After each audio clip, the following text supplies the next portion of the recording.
Ako nga pala si Joseph, 27 years old at kasalukuyang nakatira dito sa Maynila. Nangyari ito sa Samar.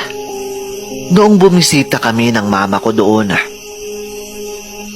Doon po kasi sila pinanganak at lumaki. At dito na lang po sa Maynila nakapangasawa si mama. At dito na rin po ako pinanganak at lumaki. Nangyari ito noong 2018. 3 taon na ang nakakalipas. Wala pang COVID noong panahon na yon, Boss Roy.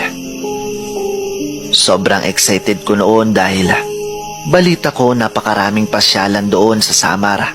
Lalo na ang mga beach. Nature lover po kasi ako.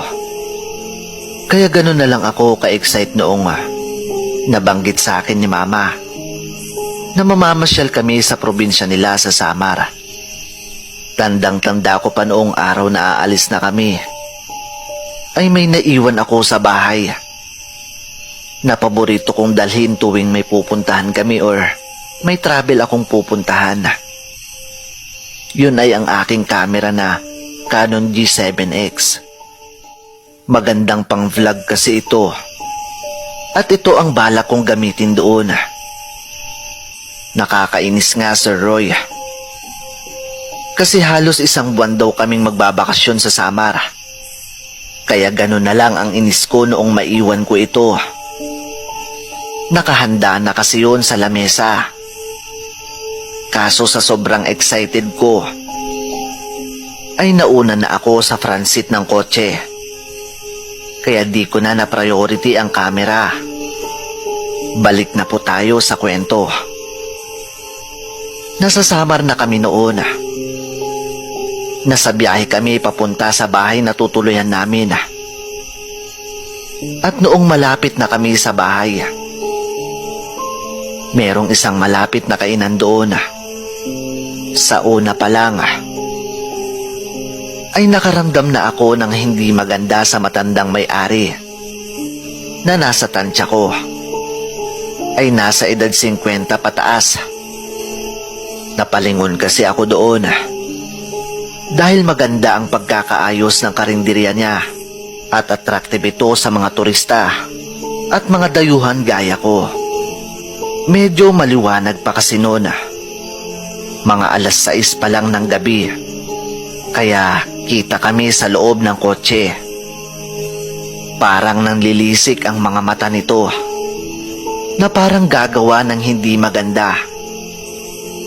Iniisip siguro ng matanda na dayo lamang kami doon sa lugar nila o di kaya'y turista. Kaya ganun na lang ang tingin niya sa akin noong panahon na yun. Ang masamang nararamdaman ko sa matanda ay nawala nang tanungin ko si Mama kung sino ang matandang nagbabantay sa karinderya na yun. At sinabi nga ni Mama na si Aling Bebang yung may-ari ng karinderya. Mabait daw yun at sobrang sasarap daw ng mga bentang ulam.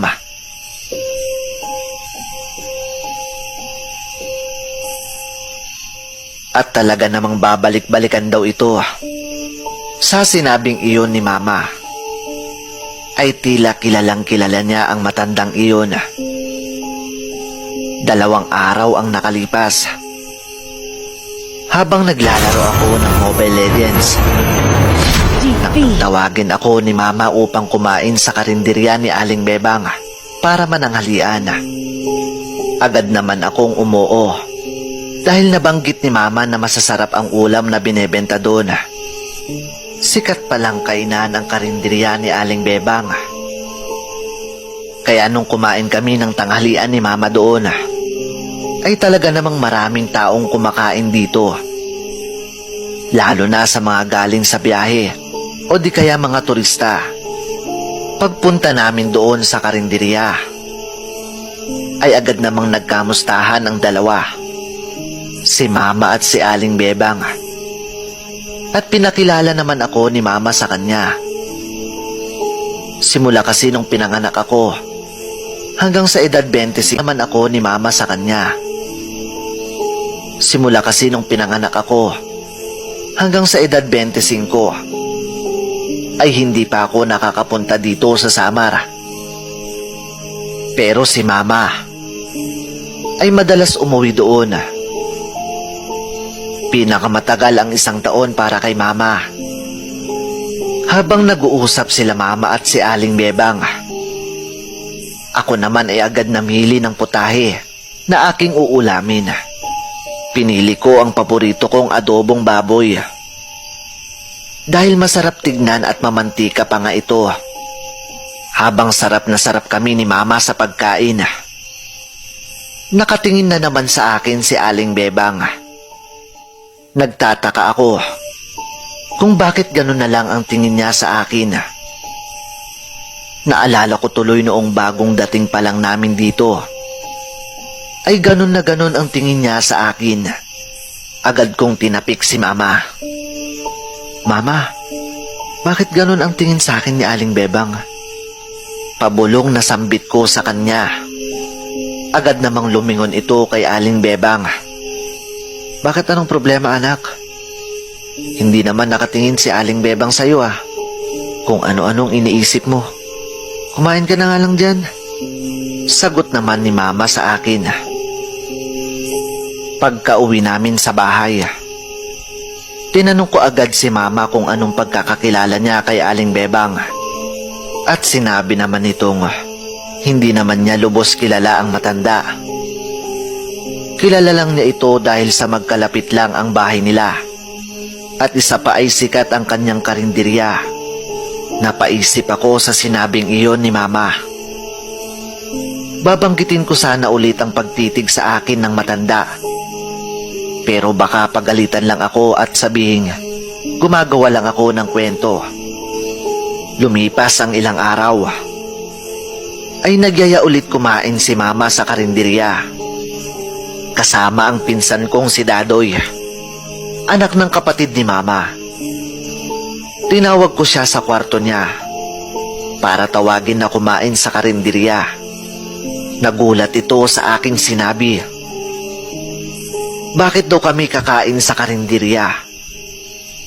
Kumakalat daw kasi dito sa amin na isa daw aswang si Aling Bebang at halos turista na lang daw ang kumakain dito. Pero meron pa rin daw ibang taga roon ang kumakain. Kaso mga malalapit at kaibigan ito ng mga kamag-anak ng matanda na hindi naniniwala sa kwento. At wala naman daw patunay. At sinabi rin ng pinsan ko na pinipili lamang nito ang kanyang aaswangin o di kaya hahawaan ng pagkaaswang. Kaya noong panahong inaaya namin ang pinsan ko para mananghalian sa karinderya, ay tumanggi ito. At sinabihan din ng pinsan ko si Mama tungkol dito. Pagkatapos, ay napagdesisyonan naming tatlo na ako na lang daw ang pupunta para bumili ng ulam. Dahil nabanggit ko sa pinsan ko na masama makatitig sa akin ng matanda. Baka raw gusto akong hawaan.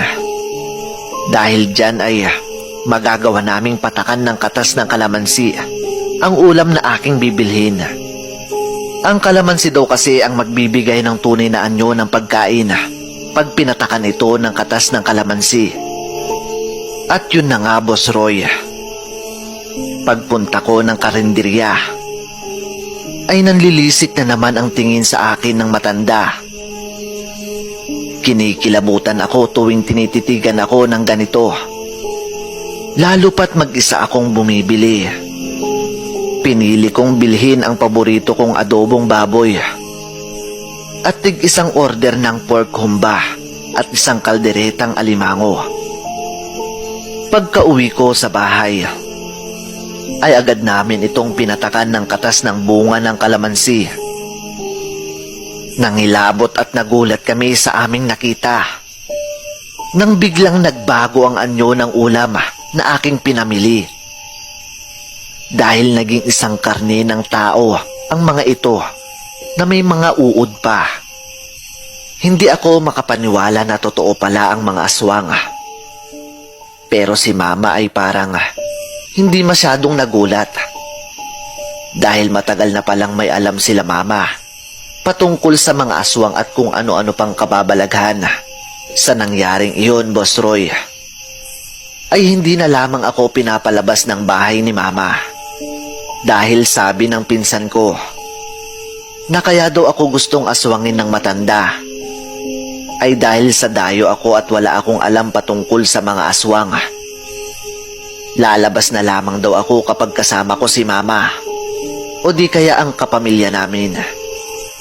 Gustuhin man daw namin isumbong sa barangay o di kaya sa pulis ay wala ring maniniwala sa amin. Dahil wala naman daw sa batas natin ang ikulong ang aswang o pinaghihinala ang aswang. Hanggang dito na lang po ang aking kwento, Boss Roy.